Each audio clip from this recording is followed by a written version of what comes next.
खुदा अपने पाक कलाम में हमें ये सिखाता है कि तुम एक दूसरे के साथ दुख और सुख में शरीक रहा करो। फिर खुदावंद के पाक कलाम में लिखा हुआ है कि मातम वाले घर में जाना ज़ियाफत वाले घर में जाने से ज्यादा बेहतर है। उसकी वजह क्या है? उसकी भी पीछे भी एक बड़ी खास वजह पाई जाती है, क्योंकि ज़ियाफत वाले घर में अच्छा भला बंदा भी जाए ना तो वह बाज़-औक़ात वहां पर जाकर अपनी सुध बुध खो बैठता है। किस तरह से? तो मेरा ख्याल है कि वजाहत करने की जरूरत नहीं है। ब्याह शादियों पे बड़े बड़े ऐसे काम होते हैं कि पहले बड़ी खुशी मनाई जाती है, बाद में एक दूसरे के साथ गाली गलोच होता है। वही जो एक दूसरे के बड़े अपने बन रहे होते हैं, बाद में एक दूसरे का गिरेबान पकड़ के बैठे होते हैं। तो इसलिए मैं ये बात कर रहा हूं कि ज़ियाफत वाले घर में जो है वो कई मरतबा ऐसे मामलात का सामना करना पड़ जाता है। लेकिन कलामे खुदा में लिखा हुआ है कि मातम वाले घर में जाना इसलिए भी बेहतर है, क्योंकि जब बंदा मातम वाले घर में जाता है तो वो फिर अपने अंजाम पर सोचता है कि हम सब का अंजाम यही है। सो खुदावंद की जिंदगी बख्श पाक कलाम की तिलावत करेंगे। मुकद्दस अय्यूब नबी का सहीफा और उसका 19वां बाब है और उसकी आयत नंबर 25, 26 और 27, ये 3 आयात हम कुरान के पाक कलाम में से तिलावत करेंगे।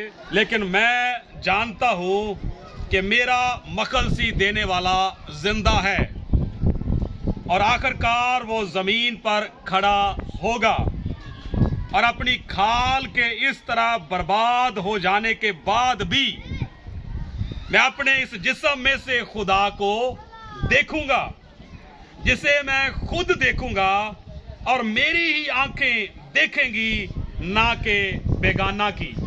मेरे गुर्दे मेरे अंदर फना हो गए हैं। खुदावंद के पाक कलाम का पढ़ा और सुना जाना हम सब के लिए बाइस से बरकत हो। आमीन। खुदावंद यीशु मसीह के कादर और जलाली नाम में आप सबकी सलामती हो। इससे पहले कि मैं आयात की एक्सप्लेनेशन करूं, आपके सामने बयान करूं, इनकी वजाहत आपके सामने रखूं, ये जो टॉपिक आपके सामने रखा गया है इसको थोड़ी देर के लिए इसकी मैं वजाहत करना चाहूंगा। मौत एक सवालिया निशान। मेरे अजीजों, मौत के बारे में कई मर्तबा हम लोग कलाम सुनते हैं कि मौत जो है वो लाज़िमो मलजूम है। मौत जो है वो एक आलमगीर हकीकत है। मौत की डेफिनेशन क्या है? आज तक जो लॉजिकली रिसर्च हुई है उसके मुताबिक मौत की जिंदगी की जो डेफिनेशन है उसको कैसे एक्सप्लेन किया जाता है कि जब इंसान पैदा होता है और फिर वो मरता है तो उसके दरमियान में जो एक अरसा आता है जिसमें वो सांस लेता है, चलता है, फिरता है और दीगर मामलात तय करता है, उस अरसे को जिंदगी का नाम दिया जाता है कि इंसान जिंदा है। फिर एक आलमगीर हकीकत के मुताबिक जो है इंसान उस मौत की तरफ रवां दवा हो जाता है। एक छोटी सी बात जो है वो मुझे याद आ रही है। एक बड़े पुराने दौर में एक बड़े नामी गिरामी बुजुर्ग गुजरे हैं। उनका अपने दौर में एक बड़ा नाम था। गौर से सुनिएगा इस बात को। अपने दौर में उनका एक बड़ा नाम था। तो इसी तरह से वो खिताब किया करते थे। और एक दिन क्या हुआ कि जब वो लोगों के दरमियान बैठे हुए थे तो एक शख्स आया और आकर उसने कहा, उसका नाम लेके उससे कहा कि आपने मरना है, आपने भी मरना है। अब अगर आप अंदाजा कीजिए कि हम अगर किसी जगह पर बैठे हुए हैं और अचानक कोई बंदा आकर हमसे ये कहता है कि आपने मरना है, तो हम क्या सोचेंगे उसके बारे में? मे बी कि हम उसको पकड़ के पूछें कि भाई तुझे क्या प्रॉब्लम है, तेरा दिमाग तो नहीं चल गया कि ये किस तरह की बात आके तूने की है। लेकिन जब वहां पर उस बंदे ने बात की कि तूने मरना है, तो उस बुजुर्ग ने बात क्या की, जो वो उस वक्त वो जवानी के आलम में थे, जवान थे, तो बजाय गुस्सा करने के उसने पता क्या जवाब दिया? उसने कहा कि ये बात आके रोज तो मुझे बताया जाएगा। जब भी मैं बैठता हूं ना लोगों के दरमियान, समझ ले कि तेरी ये ड्यूटी है कि तू ये बात रोज आके मुझे बता जाया कर कि तूने मरना है। तो एक अरसा तक यही सिलसिला चलता रहा।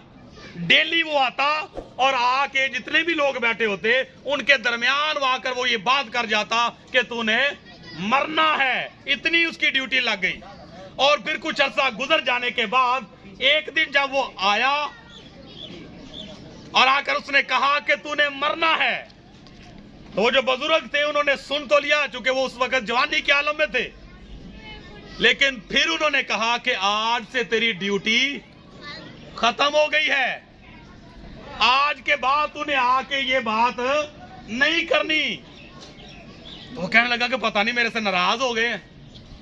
करता तो वो इज्जत ही था, लेकिन उसने वजह पूछी कि हुजूर मुझे बता सकते हैं कि ये मेरी ड्यूटी क्यों वाइंड अप हुई है, क्यों मुझे मना कर दिया गया है। तो जो जवाब आया वो मेरे और आपके लिए एक बड़ा लेसन है। उस जवाब पर आप गौर कीजिएगा। तो वो बुजुर्ग फरमाते हैं जब वो जवानी में थे, कहने लगे कि तेरी ड्यूटी इसलिए खत्म कर दी है क्योंकि अब मेरी दाढ़ी में एक सफेद बाल आ गया। अब मेरी दाढ़ी में एक सफेद बाल आ गया है। अब तेरी जगह पे ये सफेद बाल ड्यूटी देगा और ये हर वक्त जो है वो मुझे याद करवाता रहेगा कि मैंने मरना है। तो ये खुदा के कलाम के मुताबिक एक आलमगीर हकीकत है कि हर इंसान का एक दफा इस दुनिया में पैदा होना, फिर उसके बाद मरना और फिर उसके बाद अदालत का होना जरूर है। तो उस बुजुर्ग ने क्या कहा कि तेरी ड्यूटी खत्म हो गई है। उसने पूछा जी क्यों? उसने कहा कि अब तेरी जगह पे ये मेरी दाढ़ी में जो एक सफेद बाल आ गया ना, ये ड्यूटी देगा और हर वक्त मुझे याद करवाता रहेगा, हर वक्त मुझे रियलाइज करवाता रहेगा कि मैंने मरना है। तो मेरे अजीजों, कहने की बात ये है, बताना मैं ये चाह रहा हूं कि आज बाल सफेद हो जाने के बाद भी, मैं किसी एक बंदे की बात नहीं करने वाला, आपने भी देखा होगा कई ऐसे लोग आप देखेंगे, खवातीन में से भी मर्दों में से भी, बाल सफेद हो जाने के बावजूद भी उनकी हरकतें बदलती नहीं है, उनकी हरकतों में कोई तब्दीली नहीं आती। तो अगर उनसे कोई कह ही दे कि जी आप अपनी उम्र के लिहाज कर लें, तो जवाब पता क्या आता है जी, दिल होना चाहिए जवान ते उम्रां दे विच की रखिया, हरकत देख लें। अब ये जो जवाब है ये सफेद बालों का जवाब है। इसीलिए खुदा के कलाम में लिखा हुआ है कि उम्र रसीदा हो जाने का मतलब ये नहीं कि लाजमी ही कि वो बंदा अक्लमंद भी होगा। कई ऐसे बुजुर्ग मैंने देखे, माजरत के साथ बुजुर्गों का एहतराम करता हूं मैं दिल से, कई ऐसे बुजुर्ग मैंने देखे हैं कि जिनके बच्चे उठ के ना तो उनको समझाते हैं कि अब्बा जी थोड़ा सा ख्याल करा करो, महल्ले साड़ी कोई इज्जत बनी। हालांकि ये बात करनी किसको चाहिए?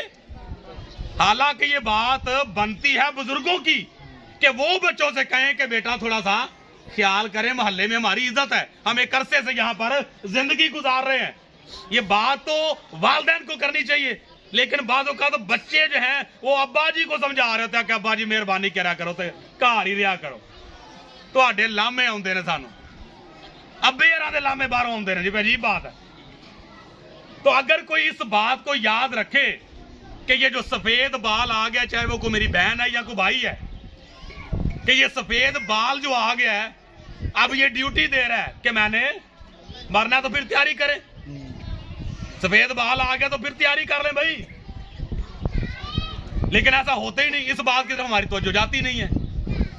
तो खुदावंद के कलाम के मुताबिक इस बात की तो समझ आ गई कि मौत के बारे में बहुत कुछ बताया जाता है, लेकिन मैंने टॉपिक रखा है आज मौत एक सवालिया निशान।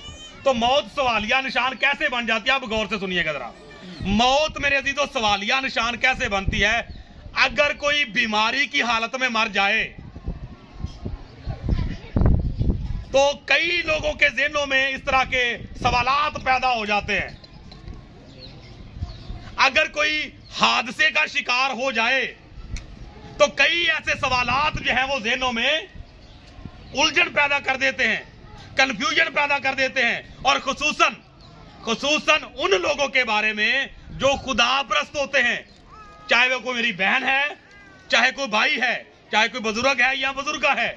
अगर वो किसी ऐसी हालत में इस दुनिया से रहलत फरमा जाते हैं, पर्दा फरमा जाते हैं, तो उनके बारे में कई ऐसी चहमगोइयां सुनने को मिलती हैं कि अड्डा चंगा हुंदा ते एक्सीडेंट नाल ही मरदा, अड्डा चंगा हुंदा ते बीमारी नाल ही मरदा, एडी चंगी भैन हुंदी लाजमी ने कुछ ना कुछ अपनी जिंदगी दे विच कीता ही होना है। इसे वास्ते खुदा दी पकड़ विच आ गया बंदा। तो मेरे अजीजों ऐसी बात नहीं है, होता भी है, लेकिन मैं अक्सर ये सोचता हूं कि ये जो मौत और जिंदगी और बेऔलादी वाला सिस्टम होता है ना, ये दो तीन बातें, एक बेऔलाद होना, रास्तबाजों को देखे तो वो खुदा के लोग होने के बावजूद औलाद को तरसते हैं, और ऐसे बहुत सारे लोग आपको मिलेंगे कि जिनका काम भी अनलीगल होता है, जानते ही पहला मुंडा होता, फिर उस तो बाद कहते जी रब का बड़ा फजल होया, जोड़ा हो गया। हुण असीं कहने खुदा को दुआ की, खुदा साडी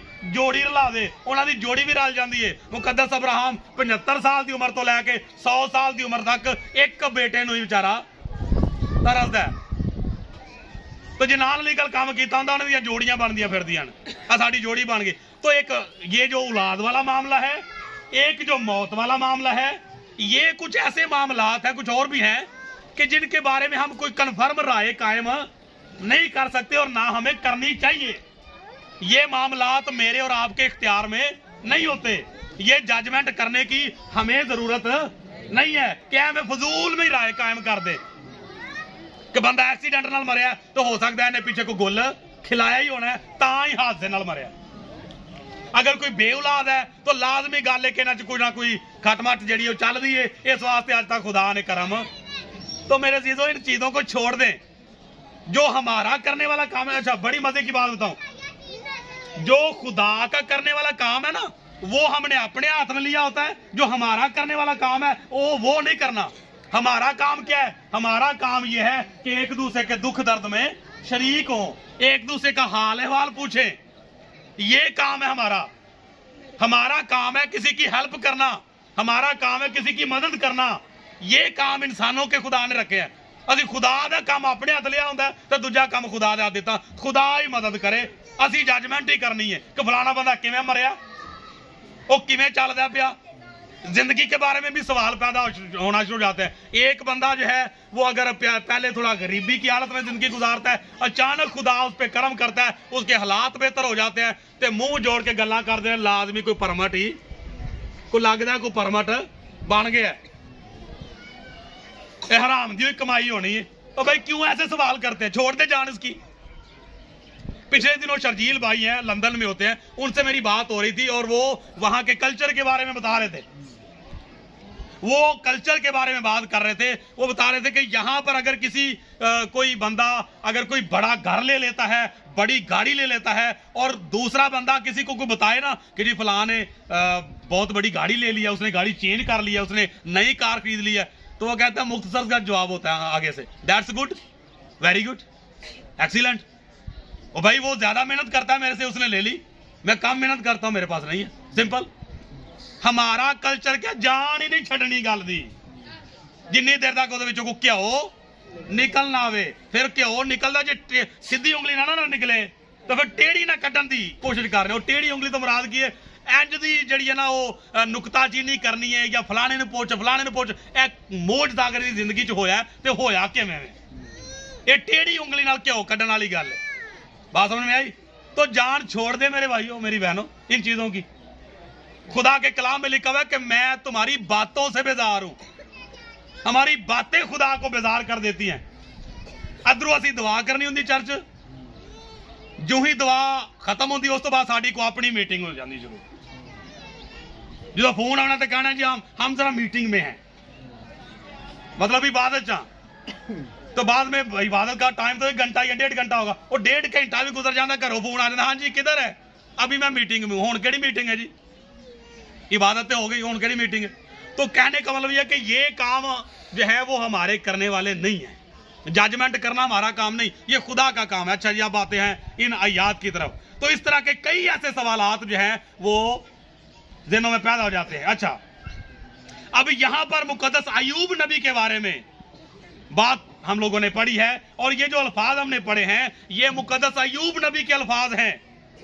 लेकिन मैं जानता हूं कि मेरा मखलसी देने वाला जिंदा है और आखिरकार वो जमीन पर खड़ा होगा और अपनी खाल के, ये बड़ा खास पॉइंट है, और अपनी खाल के इस तरह बर्बाद हो जाने के बाद भी मैं अपने इस जिस्म में से खुदा को देखूंगा, जिसे मैं खुद देखूंगा और मेरी ही आंखें देखेंगी, ना के बेगाना की आंखें। अच्छा, अब मुकद्दस अय्यूब नबी पर जो आफतें आई, बच्चे मर गए, खानदान तबाह हो गया, नौकर चाकर तबाह हो गए, मालो मता सारा तबाह हो गया, सारा कारोबार ठप हो गया, और आखिरकार उसके बाद क्या हुआ कि मुकद्दस अय्यूब नबी वो भी इस आफत से बच ना सका।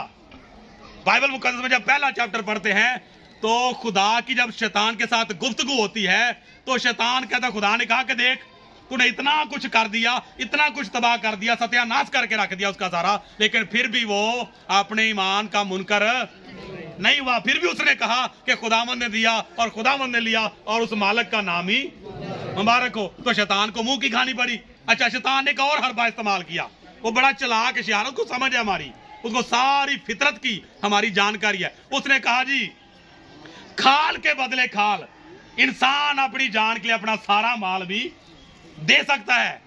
जिस तरह वो चोर घर आ जाए ना, या रस्ते कोई चोर मिल जाए लुटेरा, तो उन्होंने उसी की कहने कि जी ए लवो साडी अंगूठी, ए लवो साडा जेवर, ए लवो साडी घड़ी, ए लवो साडी चेन, ते तुहाडी मेहरबानी, शुक्रिया तुहाडा कि तुसीं साडे कोलों ले लिया, ते तुहाडी मेहरबानी कि सानू खाल के बदले खाल, इंसान अपनी जान के लिए सारा कुछ भी देगा। तो शैतान ने कहा कि खाल के बदले खाल, जान के बदले उसने सारा कुछ दे दिया, अभी तक उस पे कोई प्रॉब्लम नहीं ना हुई, इस वजह से वो मुनकर नहीं हुआ।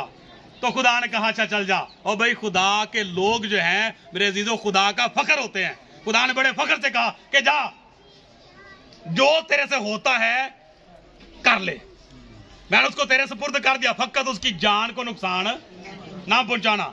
अच्छा, जो ही ये आर्डर हुआ, इजाजत मिली, तो लिखा है कि अबलीस ने, शैतान ने जाकर उसे दर्दनाक फोड़ों से दुख दिया, दर्दनाक फोड़ों से दुख दिया। और फोड़े ऐसे हैं कि खुदा का बंदा जो है वो खुजालता है, फिर खुजली जो है वो करता है। अच्छा, करते करते मुख्तसर बात यह है, करते करते खाल का क्या हाल हुआ, खाल का क्या हाल हुआ। खाल जो है वो सिर्फ डंगरों की खाल ही नहीं होती, मवेशियों की, ये भी खाल ही है हमारी, ये क्या है हमारी, ये भी हमारी भी खाल है। अच्छा, तो जब फोड़े निकल आए तो क्या हुआ, खाल ठीक रही, सारी खूबसूरती जाती रही, सारी जिसामत बिगड़ गई खुदा के बंदा की। अच्छा, अब वही सिचुएशन जो मैं पहले क्लियर कर चुका हूं, वही सिचुएशन जो है वो मुकद्दस अय्यूब नबी के दोस्तों ने आके क्रिएट कर दी है। एक हवाला मेरे साथ निकालिएगा जरा, हम पढ़ते हैं खुदा के पाक कलाम में से, वापस इसी जगह पर आएंगे। यहां पर देखिए खुदा का बंदा मुकद्दस अय्यूब के बारे में क्या लिखा है। चौथा इसकी आयत नंबर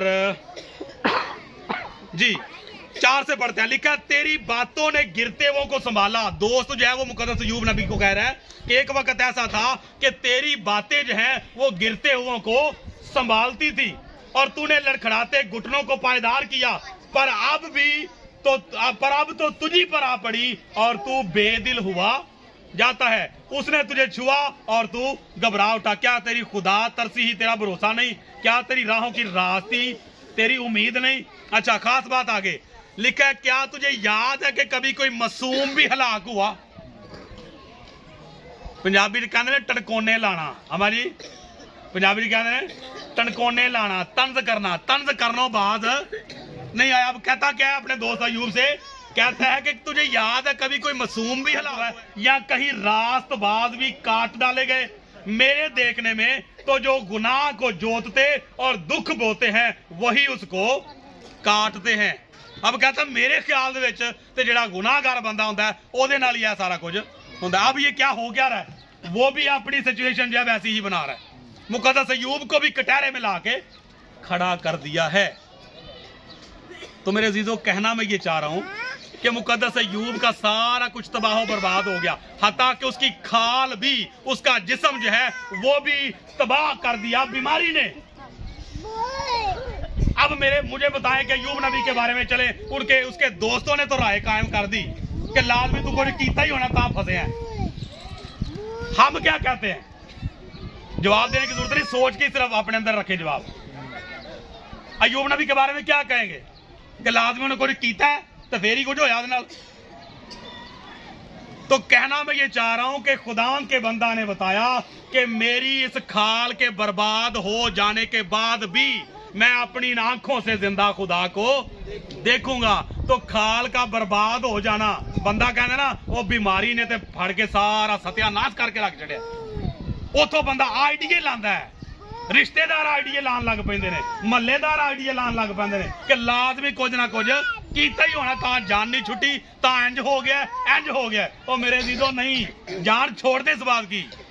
ये मामला खुदा का है। खुदा का कलाम हमें ये सिखाता है कि खाल बर्बाद हो जाना कोई बड़ी बात नहीं है, एक्सीडेंट का हो जाना कोई बड़ी बात नहीं है। फिर खुदावंद यीशु मसीह ने क्या फरमाया कि जो जिस्म को हलाक कर सकते हैं उनसे ना डरो। जिस्म की हलाकत जो है या खाल का बर्बाद हो जाना जो है, ये मेरे अजीजों हमें खुदा की बादशाही में जाने से रोक नहीं सकता। कि एक बंदा बीमारी की हालत में अगर मरा है तो आइडिया लगाना शुरू कर देते हैं, पता नहीं की हो गया तो क्या इंज ते इंज ते इंज। नहीं, छोड़ दे इन बातों की जान। खुदा के कलाम में मुकद्दस अय्यूब नबी के बारे में देखें कि क्या उसके साथ हुआ है, तो कौन कह सकता है? कलाम खुदा तो फरमाता है कि वो कामिल और रास्तबाज था, खुदा से डरता और हर वक्त वो बदी से दूर रहता था, लेकिन फिर भी उसके साथ ऐसा हुआ। तो फिर क्या जवाब है हमारे पास कि खाल बर्बाद हो गई है तो उसका खुदा से राबता टूट गया। एंड पे जाके झंड खुदा ने किन्ना दी की थी, ओदे दोस्तां दी, कि तुहानू कोई अकल दी गल ते सुझी कोई नहीं, उत्ते की मामला चल रहा है, की शैतान ने मेरी शर्त लगी पई है, अकल तुहानू है कोई नहीं, तुसां मेरे बंदे नूं लिया के ते ओनू तकलीफ दी, ओनू लिया के कटारे च खड़ा छड़िया। जाओ जाके चुप करके ਉਹਦੇ ਕੋਲੋਂ माफी मंगो ते ओनू ही कहो कि हुण मेरे साडे वास्ते दुआ करे तो फिर मैं तुहानू माफ करना जी। हुण की गल होई? तो खुदावंद के कलाम के मुताबिक फिर देखें, मुकद्दस अलीशा नबी इतना बड़ा खुदा का नबी है, इतना बड़ा खुदा का नबी है कि जब वो इस दुनिया से रुखसत होता है और उसको जब दफन करने के लिए ले जाया जाता है, तो जिस जगह पर दफन किया जाता है वहां पर ऑलरेडी पहले से ये कब्र थी। जिस तरह आज भी कई मरतबा कब्रिस्तान में जब कब्र खोदने के लिए जाते हैं ना, तो कई मरतबा ऐसा हो जाता है कि नीचे से किसी कब्र कोई और कब्र निकलती है या किसी मुर्दे की हड्डियां निकल आती हैं। तो वहां पर खुदा के कलाम में लिखा हुआ है कि जब मुकद्दस अलीशा नबी को वहां पर दफन किया गया तो उसकी हड्डियां दूसरे मुर्दे की हड्डियों के साथ जब लगी तो मुर्दा उठ के बैठ गया। कितने लोगों ने पढ़ा हुआ ना, बाइबल में लिखा है ना, लिखा हुआ ना, तो वो उठ के बैठ गया। अच्छा, तो खुदा का बंदा रुखसत कैसे हुआ? मुकद्दस अलीशा रुखसत कैसे हुआ है? रुखसत हुआ है, कलाम खुदा में लिखा हुआ है कि फिर अलीशा को, मुकद्दस अलीशा नबी को एक ऐसा मर्द लगा कि जिससे वो मर गया। मुकद्दस अलीशा नबी को एक ऐसा मर्द लगा कि जिससे वो मर गया। अच्छा, क्या कहेंगे जी मुकद्दस अलीशा नबी के बारे में? क्या कहेंगे? मरने के बाद भी वो खुदा की दी हुई पावर खत्म नहीं हुई कि मुर्दा साथ लगा और उठ के खड़ा हो गया। तो क्या हम सिर्फ उसकी बीमारी या उसके मरज को सामने रख के, क्योंकि साड़ी फितरत से ना, ये साड़ी फितरत से शामिल है कि एक गल फड़ लईए, एक चीज को नुकता सामने आ ना जाए, ओदी जान छड़नी नहीं। तो क्या उसके मरज को सामने रख के क्या फैसला करेंगे मुकद्दस अलीशा नबी के बारे में? क्या फैसला करेंगे मुकद्दस अय्यूब नबी के बारे में? क्या फैसला करेंगे मुकद्दस याकूब के बारे में? लिखा हुआ है कि मुकद्दस याकूब को के बारे में उसके बेटे मुकद्दस यूसुफ को यह पैगाम दिया गया कि तेरा बाप बीमार हो गया। वो अपने बच्चों इब्राहिम और मनस्सी के साथ अपने बाप याकूब को मिलने के लिए आता है और जब उनको बरकतें दे लेता है तो इसके बाद लिखा हुआ है कि फिर उसने अपने पांव अपने बिछोने पर समेट लिए और दम छोड़ दिया और अपने लोगों में जा मिला। अच्छा, क्या कहेंगे? क्या फैसला करेंगे मुकद्दस याकूब के बारे में? क्या फैसला देंगे कि क्यों बीमार होया? तो मेरे अजीजों, ये बीमारियां, ये हादसात जो हैं, इनसे कोई जजमेंट ना किया करे, इनसे राय कायम ना किया करे। लाजमी बंदा जो ना वो कोई फराडिया ही होना है ता इंज मरिया नहीं। ये कोई हमारे पास कोई जजमेंट का जो है वो पैमाना नहीं है, कोई सोर्स नहीं है। ये मामला तो खुदा के हैं। तो हमें क्या करना चाहिए? चुप करके इजहार अफसोस के लिए जाना चाहिए। इजहार अफसोस करने के बाद ना तो चुप करके आमीन करके आ जाना चाहिए मेरे ख्याल में। तो मेरा ख्याल है ये तरीका बेहतर नहीं है बजाय आइडिया लगाने के। तो खुदावंद का कलाम जो है वो हमें सिखाता है कि बीमारियां, कमजोरियां, अगर बंदा खुदा परस्त है, बंदा रास्तबाज है, उसकी तार जो है वो खुदा के साथ मिली हुई है। अब बीमारी का आ जाना उसके बस की बात है। जब नबियों पे आ रही है तो एक आम रास्तबाज बंदा जो है उस पे अगर आ जाती है तो उसके बस की बात है। तो बीमारी में भी उसका किरदार कैसा रहता है ये मैटर करता है।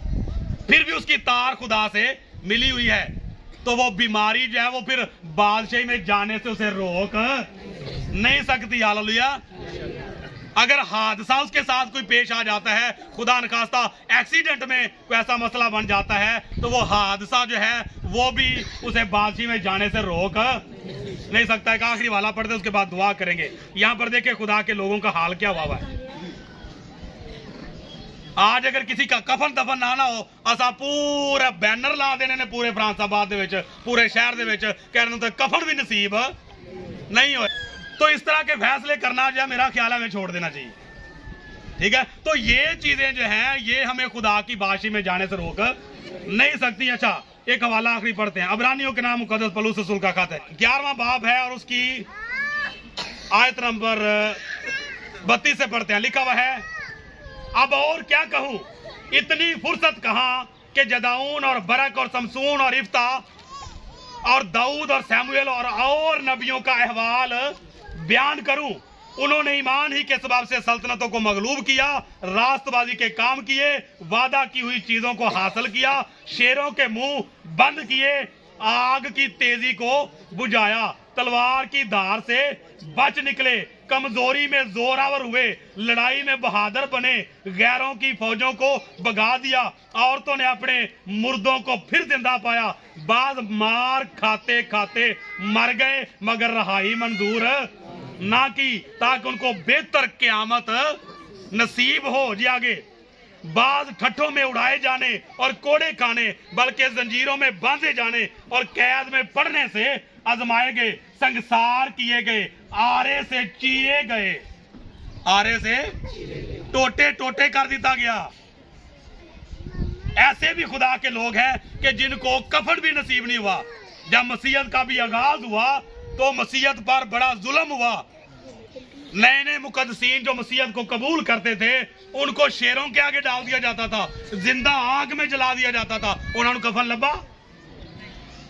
अच्छा, ते शेरां दे अगे सुटिया तो भाई रोबन शेरां की खादी, जो बात पहले कर रहे थे उसके मुताबिक शेरों के आगे डाल दिया तो शेरों ने ज्यादा से ज्यादा क्या खाया? खल खादी, रूह तो नहीं खादी ना, खाली खादी। आग में जलाया तो आग ने क्या जलाया? खाल जलाई। ठीक है, आरे से चीर दिया गया तो किसको चीरा? खाल को। तो खाल क्या कर रहे हैं? बर्बाद हो रही है। तो खुदा यीशु मसीह ने क्या कहा कि जो खाल को यानी इस जिस्म को हलाक करते हैं उनसे ना डरो। तो खाल के बर्बाद हो जाने से क्या फर्क पड़ता है जी? फजूल दे राय कायम की होंगी को खाल के बर्बाद हो जाने से कोई फर्क नहीं पड़ने लगा। हम जितने यहाँ पर बैठे हैं हमें पता है हमने कैसे मरना तो है ना। हमें पता हमने बीमार होकर मरना या कैसे मरना, किसी को कोई पता नहीं है। तो फिर छोड़ दे इस बात को। तो ऐसा करना खुदा के कलाम की नफी करता है। तो आखिरी बात यही है कि ये जो बीमारियां हैं, कमजोरियां हैं, हादसात हैं, बशर्ते के बंदा खुदा के साथ रास्त होना चाहिए। तो फिर ये बीमारियां, कमजोरियां, हादसा उसका रास्ता बादशाही में जाने से रोक नहीं सकती। हालेलुया। तो आखिर में ये मैं कहना चाहूंगा कि मेरी बहन रुखसाना जो इस दुनिया से रुखसत हुए हैं, तो कल भी मैं ये बात वाजे कर रहा था कि उन्होंने खुदावंद यीशु मसीह को कबूल किया, अपना शख्सी निजात दहिंदा कबूल किया, फिर खुदावंद यीशु मसीह के नाम पर बपतिस्मा लिया और दोनों पार्टनर जो हैं यानी भाई अकरम और बहन रुखसाना दोनों ने इकट्ठे बपतिस्मा लिया था। खुदावंद यीशु मसीह के नाम पर बपतिस्मा लिया और बाकायदा चर्च भी आते रहे और खुदा के ईमान में वो मजबूत रहे। और बेशक बीमारी ने जिस्म का हाल खराब किया, तो ज्यादा से ज्यादा बीमारी ने क्या बिगाड़ा? को पल्ले पई गल के को नहीं पई? सवालिया निशान मुका को नहीं मुका? सवालिया निशान खुदा के कलाम ने। हालेलुया। मेरा ख्याल है खुदा ने जलाला से तालियां मारनियां चाहिए को नहीं। आमीन। हालेलुया। ते खुदा दा कलाम जिहड़ा साडे सारे सवालों का जवाब देंदा है। हालेलुया। तो ज्यादा से ज्यादा क्या कर लिया बीमारी ने? तो खाल के बर्बाद हो जाने के बाद खुदा का बंदा क्या कहता है? मैं फिर अपनी इसी जिस्म में, जब खुदा आएगा, खुदा यसुफ मसीह जब आएंगे तो फिर लिखा है कि ये जो फानी जामा है ये तो उतर गया, अब एक लफानी जामा जो है वो मिलेगा। ठीक है, तो वो पहनाया जाएगा। फिर इसी जिस्म में से खुदा का बंदा कहता है कि फिर हम उस जिंदा खुदा वाहिद बराक को देखेंगे और मैं अपनी आंखों से देखूंगा, ना कि बेगाना की आंखों से। आगे उसने लिखा मेरे गुर्दे भी मेरे अंदर फना हो गए। हफ्ते बाद गुर्दे वाश करवाने। अच्छा, गुर्दे फना हो गए, ज्यादा से ज्यादा की होया? ज्यादा से ज्यादा क्या किया? गुर्दे फेल हो गए तो फिर क्या होया? सिर्फ खाल बर्बाद हुई। रूह खुदा नाल अगर राबता ठीक है तो गुर्दे फना होने के बावजूद भी कोई फर्क नहीं पैंदा। हालेलुया।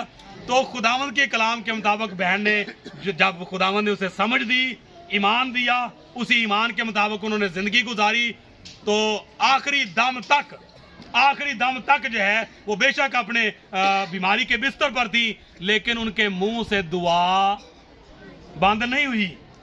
ये नहीं कि मैं मकामी पादरी में कल भी कह रहा था, मैं अपनी बात कर रहा हूं। और भी कई लोग आपको उठ के गवाही दे सकते हैं कि जब भी हम आए हैं बयान की क्यादत के लिए, उसका पता करने के लिए आए हैं, तो दुआ ही करते पाया है। तो मेरे अजीजों, खुदावंद के कलाम के मुताबिक जो कुछ आज हम लोगों ने खुदावंद के पाक कलाम को सुना है, ये मौत के मुतल्लक जो सवालिया निशान पैदा हो जाते हैं ना, उन पे खुदा ने क्रॉस कर दिया और अपने नाम को जलाल दिया है। हालेलुया। सो खुदावंद आप सबको आज के जिंदगी बख्श पाक कलाम के वसीला से तसल्ली बख्शे, खुदावंद आपको बरकत दे। तो अब कभी भी अपने बारे में या किसी दूसरे के बारे में कभी भी ऐसा डाउट फील नहीं करना कि बेशक अगर हम खुदा के साथ हमारा राबता ठीक है तो कभी भी अपने ईमान में जो है वो खलश पैदा नहीं होने देनी कि पता नहीं मैं बीमार हो गया तो खुदा ने मुझे छोड़ दिया। ईमान में कायम रहे, खुदा के साथ राबता ठीक रखे। तो फिर आज से ये ज़हन में बिठा लीजिएगा कि खाल बर्बाद हो भी गई है तो कोई टेंशन नहीं लेनी। हालेलुया। खुदावंद आप सबको आज के इस पाक कलाम के वसीला से बरकत बख्शे और तमाम अहले खाना और तमाम अज़ीज़ो कारब को तसल्ली, तशफ़ी और इत्मीनान बख्शे। खुदावंद आप सबको बरकत दे। आमीन।